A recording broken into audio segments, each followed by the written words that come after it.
নমস্কার বন্ধুরা, তোমাদের সকলকে স্বাগত জানাই নিত্যানন্দ একাডেমিতে। তো আজকে তোমাদের জন্য খুবই গুরুত্বপূর্ণ রেলওয়ে PYQ জিকে জিএসের ক্লাস নিয়ে চলে এসেছি। আজকের এই ক্লাসে খুবই গুরুত্বপূর্ণ 25টি প্রশ্ন নিয়ে বিস্তারিতভাবে আলোচনা করব। তোমরা পরীক্ষায় এই টপিকগুলি থেকে প্রশ্ন কমন দেখতে পাবে, তাই অবশ্যই আজকের এই ক্লাসটিকে শেষ পর্যন্ত দেখো। তো আজকের এই ক্লাসটি শুরু করব তার আগে তোমাদের জন্য আরও একটি গুরুত্বপূর্ণ কথা হচ্ছে, তোমাদের রেলওয়ে, পুলিশ এবং অন্যান্য পরীক্ষাকে টার্গেট করে আমরা আরও একটি নতুন চ্যানেল ওপেন করেছি, রেলওয়ে টপার্স একাডেমি নামে। তোমরা প্রত্যেকেই সেই চ্যানেলটিকে সাবস্ক্রাইব করে নাও। চ্যানেলের লিঙ্ক তোমরা এই ভিডিওর ডেসক্রিপশন বক্সে এবং এই ভিডিওর ফার্স্ট কমেন্টে পেয়ে যাবে। তাহলে চলো এবার আজকের ক্লাসটিকে শুরু করা যাক। তো দেখে নেব আজকের প্রথম প্রশ্ন, রেলওয়ে এনটিপিসি 2021 সালের প্রশ্ন। ওএনজিসি নিচের কোন সেক্টরের অধীনে আসে? স্বাস্থ্য, শিক্ষা, কৃষি নাকি শক্তি? তো ওএনজিসি এটি যে সেক্টরের অধীনে আসে সেটি হচ্ছে শক্তি। সঠিক উত্তরটি হয়ে যাবে অপশন নম্বর ডি। তো ওএনজিসি সম্পর্কে দেখে নাও। ফুল ফর্ম হচ্ছে oil and natural gas corporation. শক্তি সেক্টরের অধীনে আসে। এটি ভারতের প্রধান তেল ও প্রাকৃতিক গ্যাস অনুসন্ধান এবং উৎপাদনকারী সংস্থা। চলো পরবর্তী প্রশ্ন দেখো। এনটিপিসি 2016 সালের জাপানের জাতীয় পোশাক কোনটি? সিট, কিল্ট, সোরিয়াসিস, কিমোনো। তো কোনটি হবে সঠিক উত্তর? যারা পারবে অবশ্যই উত্তর কমেন্ট করে জানাবে। তো এই প্রশ্নের সঠিক উত্তরটি হয়ে যাবে কিমোনো। জাপানের জাতীয় পোশাক হলো কিমোনো। এটি একটি বিশেষ ঐতিহ্যবাহী পোশাক যা সাধারণত বিশেষ অনুষ্ঠানগুলিতে পরা হয়। 3 নম্বর প্রশ্ন দেখো, আর্থ আওয়ার প্রোগ্রাম শুরু হয়েছিল কত সালে? খুবই ইম্পর্টেন্ট প্রশ্ন। দেখো 2021 সালের প্রশ্ন। তো অপশানগুলি দেখে নাও, 2006, 2005, 2007 নাকি 2008। তো আর্থ আওয়ার প্রোগ্রাম কত সালে শুরু হয়েছিল? প্রত্যেকে সঠিক উত্তর কমেন্ট করে জানাও। তো আর্থ আওয়ার প্রোগ্রাম শুরু হয়েছিল 2007 সালে। তো আর্থ আওয়ার প্রোগ্রাম কি দেখে নাও। আর্থ আওয়ার প্রোগ্রাম শুরু হয়েছিল 2007 সালে অস্ট্রেলিয়ার সিডনিতে। এটি WWF দ্বারা পরিচালিত একটি বৈশ্বিক পরিবেশগত আন্দোলন। 4 নম্বর প্রশ্ন দেখো, মাচু পিছুর ধ্বংসাবশেষ কোন দেশে অবস্থিত? RRB NTPC 2021। তো অপশানগুলি দেখে নাও, গুয়েতামালা, গ্রিস, মেক্সিকো নাকি পেরু। তো এই প্রশ্নের সঠিক উত্তরটি হয়ে যাবে পেরু। তো মাচু পিছু সম্পর্কে দেখে নাও। মাচু পিছুর ধ্বংসাবশেষ পেরু দেশে অবস্থিত। এটি ইনকা সভ্যতার একটি প্রাচীন শহর যা আন্দিজ পর্বতমালায় অবস্থিত এবং ইউনেস্কো বিশ্ব ঐতিহ্যবাহী স্থান হিসেবে স্বীকৃত। তো কত সালে ইউনেস্কো বিশ্ব ঐতিহ্যবাহী স্থান হিসেবে স্বীকৃতি পায় দেখে নাও? 1983 সালে। এছাড়া 2007 সালে এটি বিশ্বের নতুন 7ম আশ্চর্যের একটি বিষয় হিসেবে নির্বাচিত হয়েছিল। চলো পরবর্তী প্রশ্নে। 5 নম্বর প্রশ্ন হচ্ছে, নিচের কোন ভাস্কর্যটির নকশা তৈরি করেছিলেন একজন ফরাসি শিল্পী এবং এটি স্বাধীনতার প্রতীক? তো অপশানগুলি দেখে নাও। Option number A statue of unity, statue of liberty, statue of law নাকি স্ট্যাচু অফ জেসাস। তো কোনটি হবে সঠিক উত্তর? প্রত্যেকে সঠিক উত্তর কমেন্ট করে জানাও যারা পারবে। তো এই প্রশ্নের সঠিক উত্তরটি হয়ে যাবে statue of liberty. Statue of liberty এর নকশা করেছিলেন একজন ফরাসি ভাস্কর ফ্রেডারিক অগাস্ট বার্তোলোদি এবং এটি স্বাধীনতার প্রতীক। চলো পরবর্তী প্রশ্নে। CDM এর পুরো নাম কি? Clean development mechanism, carbon degeneration mechanism, carbon degeneration mission নাকি ক্যাশ ডিপোজিট মেকানিজম। তো তো কোনটি হবে সঠিক উত্তর? প্রত্যেকে সঠিক উত্তর কমেন্ট করে জানাও। এনটিপিসি 2021 সালের আসা প্রশ্ন, প্রত্যেকে সঠিক উত্তর কমেন্ট করে জানাও। সিডিএম এর ফুল ফর্ম কী? তো সিডিএম এর ফুল ফর্ম হচ্ছে clean development mechanism. Option number A হচ্ছে সঠিক উত্তর। তো ক্লিন ডেভেলপমেন্ট মেকানিজম কি সেটি দেখে নাও। ক্লিন ডেভেলপমেন্ট মেকানিজম বা সিডিএম হলো কিয়োটো প্রোটোকলের অধীনে তৈরি একটি ব্যবস্থা, যা উন্নত দেশগুলিকে উন্নয়নশীল দেশগুলিতে পরিবেশ বান্ধব প্রকল্প বাস্তবায়নের মাধ্যমে তাদের গ্রিন হাউস গ্যাস নির্গমনের হ্রাসের লক্ষ্যমাত্রা পূরণে সহায়তা করে। 7 নম্বর প্রশ্ন দেখো, central institute of Indian language এর সদর দপ্তর কোথায় অবস্থিত? আরআরবি গ্রুপ ডি 2022 সালের প্রশ্ন। তো অপশানগুলি দেখে নাও, পন্ডিচেরি, বেঙ্গালুরু, মাইসোর নাকি চেন্নাই। তো কোনটি হবে সঠিক উত্তর? Central institute of Indian language এর সদর দপ্তর কোথায় অবস্থিত? তো এই প্রশ্নের সঠিক উত্তরটি হয়ে যাবে option number C, Mysore. Central institute of Indian language এর সদর দপ্তর মাইসোর, কর্ণাটকে অবস্থিত। Central institute of Indian language হল ভারতের ভাষা বিজ্ঞান ও ভাষা শিক্ষার একটি প্রধান প্রতিষ্ঠান, যা ভাষা সংরক্ষণ, গবেষণা ও বিকাশে কাজ করে। এর প্রধান কাজগুলি দেখে নাও। ভারতের ভাষাগুলোর গবেষণা ও উন্নয়ন, ভাষা শিক্ষার প্রশিক্ষণ ও প্রশিক্ষক তৈরি, অঞ্চলভিত্তিক ভাষা সংরক্ষণ এবং প্রচার, পাঠ্য বই ও ভাষা সংক্রান্ত উপকরণ প্রস্তুত, আদিবাসী ও সংখ্যালঘু ভাষাগুলির বিকাশ।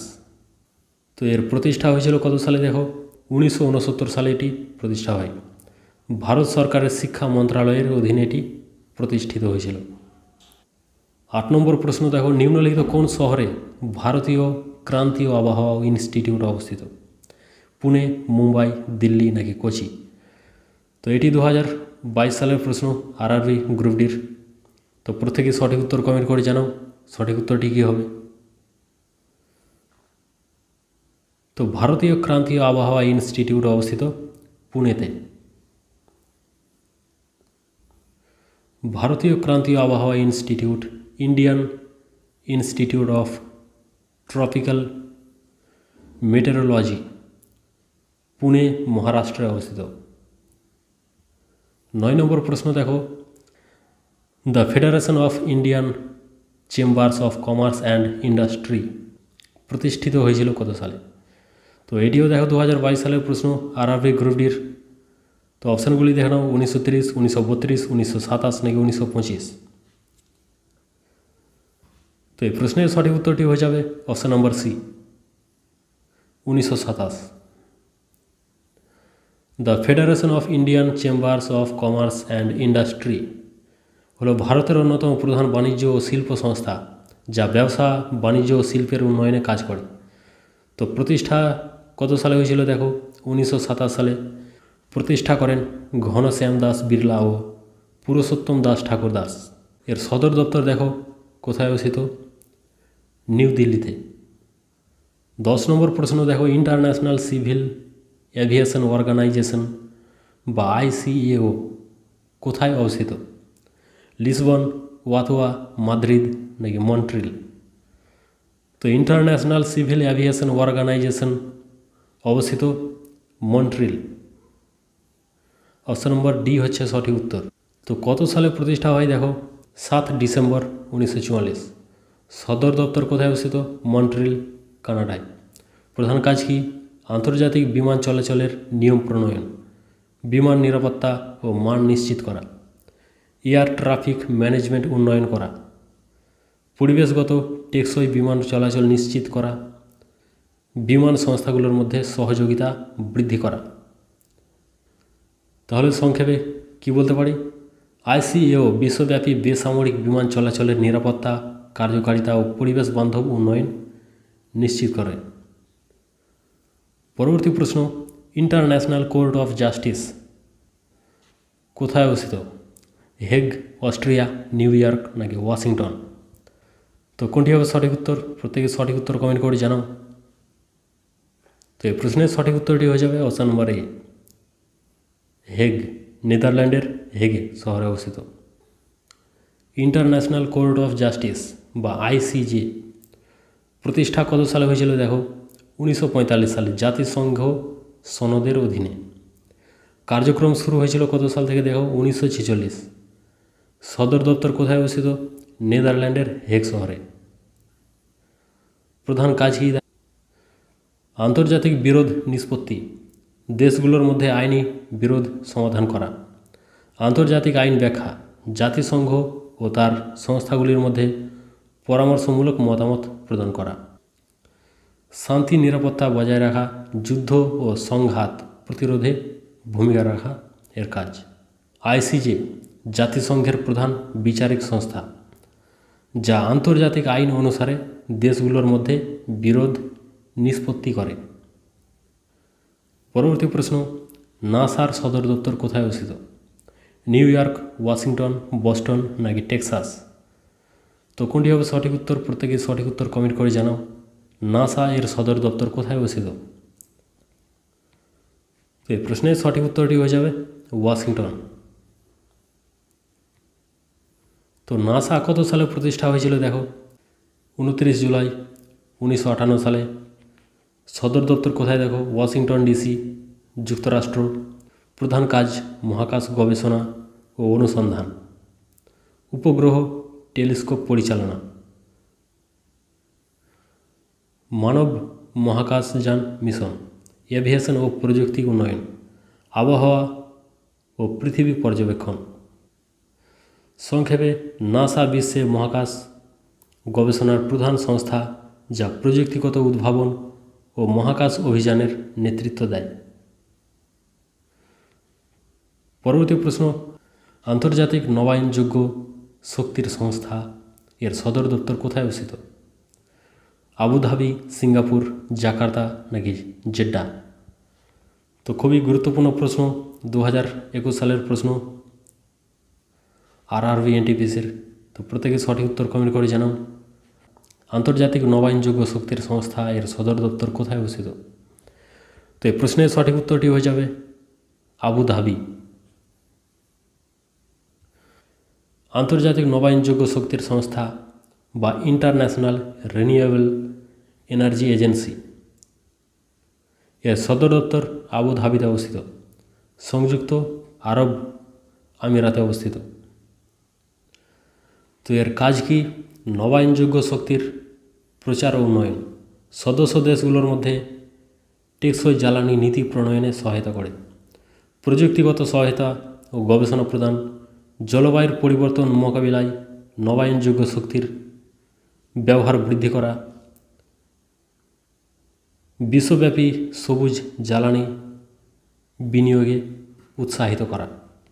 নবায়নযোগ্য শক্তির ব্যবহার ও গবেষণার মাধ্যমে টেকসই উন্নয়ন ও জলবায়ু পরিবর্তন মোকাবিলায় কাজ করে। পরবর্তী প্রশ্ন আন্তর্জাতিক রেড ক্রস এর সদর দপ্তর কোথায় অবস্থিত নেদারল্যান্ড সুইজারল্যান্ড সুইডেন নাকি ডেনমার্ক। তো কোনটি হবে সঠিক উত্তর প্রত্যেকে সঠিক উত্তর কমেন্ট করে জানাও। তো আন্তর্জাতিক রেড ক্রস এর সদর দপ্তর কোথায় অবস্থিত সুইজারল্যান্ডে। আন্তর্জাতিক red cross international committee of the red cross প্রতিষ্ঠিত হয়েছিল কত সালে দেখো 17 ফেব্রুয়ারি 1863। সদর দপ্তর জেনেভা সুইজারল্যান্ড। প্রতিষ্ঠা করেছিলেন হেনরি ডুনান্ট এবং গুস্তাভ মইনিয়ার। প্রধান কাজ কি দেখো যুদ্ধ ও দুর্যোগকালীন মানবিক সহায়তা প্রদান। যুদ্ধবন্দীদের সুরক্ষা সহায়তা নিশ্চিত করা। আন্তর্জাতিক মানবাধিকার আইন ও জেনেভা কনভেনশনের বাস্তবায়নে সহায়তা করে। প্রাকৃতিক দুর্যোগে খাদ্য ওষুধ আশ্রয়ের ব্যবস্থা করা। স্বাস্থ্য চিকিৎসা সহায়তা প্রদান। রেড ক্রস বিশ্বব্যাপী মানবতার সেবা যুদ্ধবন্দীদের সহায়তা এবং দুর্যোগপূর্ণ মোকাবিলায় গুরুত্বপূর্ণ ভূমিকা রাখে। 15 নম্বর প্রশ্ন সোভিয়েত ইউনিয়নের বিলুপ্তি হয়েছিল কোন বছরে 1992 1989 1991 নাকি 1990। তো সোভিয়েত ইউনিয়নের বিলুপ্তি হয়েছিল কত সালে? প্রত্যেকে সঠিক উত্তর কমেন্ট করে জানাও। তো এই প্রশ্নের সঠিক উত্তরটি হয়ে যাবে 1991 সালে সোভিয়েত ইউনিয়নের বিলুপ্তি হয়েছিল। 16 নম্বর প্রশ্ন দেখো, WWF এর পূর্ণরূপ কী? Web world federation, world wildlife federation, world wildlife fund নাকি ওয়ার্ল্ড ওয়েব ফেডারেশন? তো WWF এর ফুল ফর্ম কী? প্রত্যেকে সঠিক উত্তর কমেন্ট করে জানাও। কোনটি হবে সঠিক উত্তর? তো এই প্রশ্নের সঠিক উত্তরটি হয়ে যাবে option number C, world wildlife fund. তো WWF এর প্রতিষ্ঠা হয়েছিল কত সালে? দেখো 29 এপ্রিল 1961। সদর দপ্তর কোথায় অবস্থিত? দেখো গ্ল্যান্ড, সুইজারল্যান্ড। প্রধান কাজ কি? বন্যপ্রাণী সংরক্ষণ, বিপন্ন প্রাণীদের সুরক্ষা ও তাদের আবাসস্থল সংরক্ষণ। তারপরে কাজ দেখো পরিবেশ ও জলবায়ুর পরিবর্তন মোকাবিলা, পরিবেশের ভারসাম্য রক্ষা ও জলবায়ুর পরিবর্তনের বিরুদ্ধে সচেতনতা বৃদ্ধি। 3 নম্বর বন ও সামুদ্রিক সম্পদ সংরক্ষণ, বন ধ্বংস ও সামুদ্রিক দূষণ রোধ করা, নবায়নযোগ্য শক্তি ও পরিবেশ বান্ধব জীবনধারার প্রচার। জল সংরক্ষণ, নদী, হ্রদ ও অন্যান্য জলাশয়ের সুরক্ষা নিশ্চিত করা। সংক্ষেপে WWF বিশ্বব্যাপী পরিবেশ সংরক্ষণ ও জলবায়ুর পরিবর্তন প্রতিরোধ এবং টেকসই উন্নয়নে কাজ করে। পরবর্তী 17 নম্বর প্রশ্ন, IMF এর পূর্ণরূপ কী? তো অপশানগুলি দেখে নাও, international monetary fund, Indian monetary form, international monitoring fund. তো কোনটি হবে সঠিক উত্তর? প্রত্যেকে সঠিক উত্তর কমেন্ট করে জানাও। তো IMF এর পূর্ণরূপ হয়ে যাবে international monetary fund. Option number B হচ্ছে সঠিক উত্তর। IMF এর full form international monetary fund. প্রতিষ্ঠা কত সালে হয়েছিল? দেখো 27 ডিসেম্বর 1945 সালে, ব্রেটন উডস সম্মেলনের পর। এর কার্যক্রম কত সালে শুরু হয়েছিল? দেখো 1 মার্চ 1947। সদর দপ্তর কোথায় অবস্থিত? ওয়াশিংটন ডিসি, আমেরিকা যুক্তরাষ্ট্র। প্রধান কাজ কি? আন্তর্জাতিক আর্থিক স্থিতিশীলতা বজায় রাখা, বৈশ্বিক মুদ্রানীতি পর্যবেক্ষণ ও সহযোগিতা প্রদান, সদস্য দেশগুলির মধ্যে আর্থিক সংকট এ ঋণ সহায়তা প্রদান, দারিদ্র্য বিমোচন ও অর্থনৈতিক প্রবৃদ্ধি করা, বৈদেশিক মুদ্রা বিনিময় হার স্থিতিশীল রাখা। সংক্ষেপে IMF বিশ্বব্যাপী আর্থিক স্থিতিশীলতা বজায় রাখা, ঋণ সহায়তা, অর্থনৈতিক উন্নয়নে কাজ করে। 18 নম্বর প্রশ্ন, বিশ্ব জল দিবস কবে পালিত হয়? 21 মার্চ, 23 মার্চ, 22 মার্চ নাকি 20 মার্চ? বিশ্ব জল দিবস কবে পালিত হয়? তো বিশ্ব জল দিবস পালিত হয় 22 মার্চ। বিশ্ব জল দিবস ওয়ার্ল্ড ওয়াটার ডে পালিত হয় জল সংরক্ষণ, ব্যবস্থাপনা, সুপেয় জলের গুরুত্ব সম্পর্কে বিশ্বব্যাপী সচেতনতা বৃদ্ধির জন্য। এই দিনটি 1993 সালে জাতিসংঘ দ্বারা প্রথম পালিত হয় এবং এরপর থেকে প্রতি বছর একটি নির্দিষ্ট থিমের ভিত্তিতে উদযাপিত হয়। পরবর্তী 19 নম্বর প্রশ্ন দেখো, চন্দ্রযান 2 এর রোভার প্রজ্ঞান এর বৈদ্যুতিক শক্তি উৎপাদন ক্ষমতা কত? তো এই প্রশ্নের অপশানগুলি দেখে নাও, 50 ওয়াট, 25 ওয়াট, 75 ওয়াট নাকি 100 ওয়াট? তো কোনটি হবে সঠিক উত্তর? প্রত্যেকে সঠিক উত্তর কমেন্ট করে জানাও। তো এই প্রশ্নের সঠিক উত্তরটি হয়ে যাবে 50 ওয়াট। চন্দ্রযান 2 এর রোভার প্রজ্ঞান এর বৈদ্যুতিক শক্তি উৎপাদন করার ক্ষমতা ছিল 50 ওয়াট। চন্দ্রযান 3 এর রোভার প্রজ্ঞানেরও বৈদ্যুতিক শক্তি উৎপাদন ক্ষমতা ছিল 50 ওয়াট। এটি সৌর প্যানেলের মাধ্যমে শক্তি সংগ্রহ করে। তাহলে চন্দ্রযান 2 এবং চন্দ্রযান 3 রোভারের বিদ্যুৎ উৎপাদন ক্ষমতা ছিল 50 ওয়াট। চলো পরবর্তী প্রশ্নে। প্রথম কোন ব্যক্তি চাঁদে হেঁটেছিলেন? ক্যাথারিন জনসন, নীল আর্মস্ট্রং, বাজ অল্ড্রিন নাকি জর্জ টেলর? তো কোনটি হবে সঠিক উত্তর? প্রত্যেকে সঠিক উত্তর কমেন্ট করে জানাও। প্রথম কোন ব্যক্তি চাঁদে হেঁটেছিলেন? তো এই প্রশ্নের সঠিক উত্তরটি হয়ে যাবে নীল আর্মস্ট্রং। প্রথম ব্যক্তি যিনি চাঁদে হেঁটেছিলেন তিনি ছিলেন নীল আর্মস্ট্রং। বিস্তারিত বিবরণ দেখে নাও। অ্যাপোলো 11-এ গিয়েছিলেন নীল আর্মস্ট্রং। কত তারিখে দেখো? 20 জুলাই 1969। তো উক্তিটি কী ছিল দেখো? That's one small steps for man, one giant leap for mankind.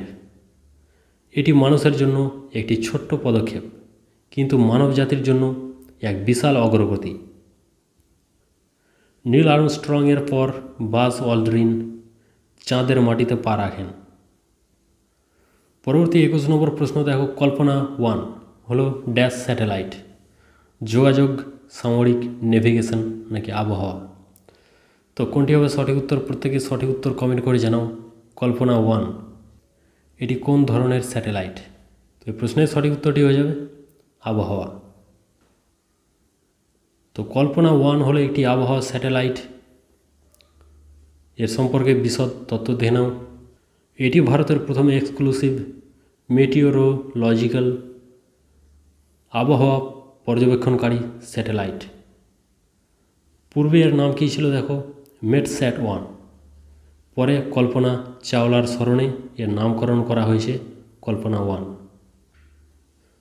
এটি 12 সেপ্টেম্বর 2002 সালে PSLV-C4 রকেটের মাধ্যমে উৎক্ষেপণ করা হয়।